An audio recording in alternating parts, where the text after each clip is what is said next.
নিজেদের মতো করে সবকিছু চালাতে না পারলে বিজেপির অস্বস্তি শুরু হয়, ঠিক যেমনটা হচ্ছে বিহারে। ভোটার তালিকা সংশোধন নিয়ে ইলেকশন কমিশনের শর্তে এবার অস্বস্তিতে পড়েছে বিহারের এনডিএ শিবির। আগামী 25শে জুলাইয়ের মধ্যে সংশোধনের কাজ শেষ হবে। এই অল্প সময়ের মধ্যে ভোটার লিস্ট কিভাবে পুরোপুরি তৈরি করা যাবে তা নিয়ে কিন্তু ধন্দে আছে শাসক শিবির নিজেই। তাহলে কি নিজেদের পাকা ভোটারেরাই নতুন লিস্ট থেকে বাদ পড়ে যাবে? আশঙ্কা জেডিইউ এলজেপির মতো এনডিএর শরিক দলগুলো কিন্তু এই ভয় এখন পাচ্ছে।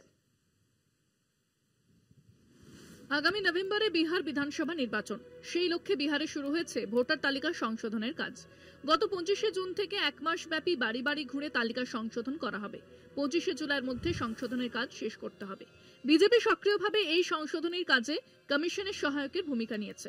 কিন্তু নতুন তালিকা প্রশ্নে সংশয় বিজেপি মিত্র রাজ্যের মুখ্যমন্ত্রী নীতিশ কুমারের দল জেডিইউ। একই ধরনের সন্দেহ প্রকাশ করেছে কেন্দ্রীয় মন্ত্রী চিরাগ পাসওয়ানের দল লোক জনশক্তি বা এলজেপি। নির্বাচন কমিশন তালিকা সংশোধনে সম্ভাব্য ভোটারকে যে নথি জমা করতে হবে তা অধিকাংশই গরিব ও প্রান্তিক সম্প্রদায়ের মানুষের কাছে থাকা অসম্ভব।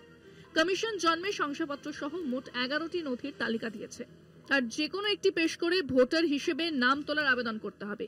যেহেতু ভোটার তালিকায় নাম তোলার সঙ্গে নাগরিকদের কোনো রকম আর্থিক সুবিধা পাওয়ার সম্পর্ক নেই, তাই সাধারণভাবে গ্রামীণ এলাকার বিশেষত দরিদ্র শ্রেণীর মধ্যে আগ্রহ নেই। একই সঙ্গে কমিশনের স্থানীয় বিএলওর দফতর পর্যন্ত গিয়ে নাম লেখানোর উদ্যোগ দেখা যাচ্ছে না। তাই সংশোধনী নিয়ে বিজেপি যতই উৎসাহিত হোক না কেন, উদ্ভূত পরিস্থিতিতে শঙ্কিত তাদের শরিক জেডিইউ এবং এলজেপি। শাসক শিবিরের এই দুই দল সরকারিভাবে তাদের এই আশঙ্কার কথা প্রকাশ না করলেও নতুন তালিকার ভবিষ্যৎ নিয়ে গুঞ্জন শুরু হয়েছে। রাজ্যের 243 আসনে বুথ স্তরের সব রাজনৈতিক দলকে সহযোগী নিয়োগ করতে বলেছে কমিশন। জেডিইউর এক নেতার মতে, গরিব ও অতি অনগ্রসর শ্রেণীর একটা বড় অংশ তাদের ভোট ব্যাংক। তাদের পক্ষে সম্ভাব্য ভোটার ও তার বাবার জন্মের শংসাপত্র পেশ করা শুধু কঠিন নয়, অসম্ভব বলে দাবি করেছেন এলজেপির এক নেতা।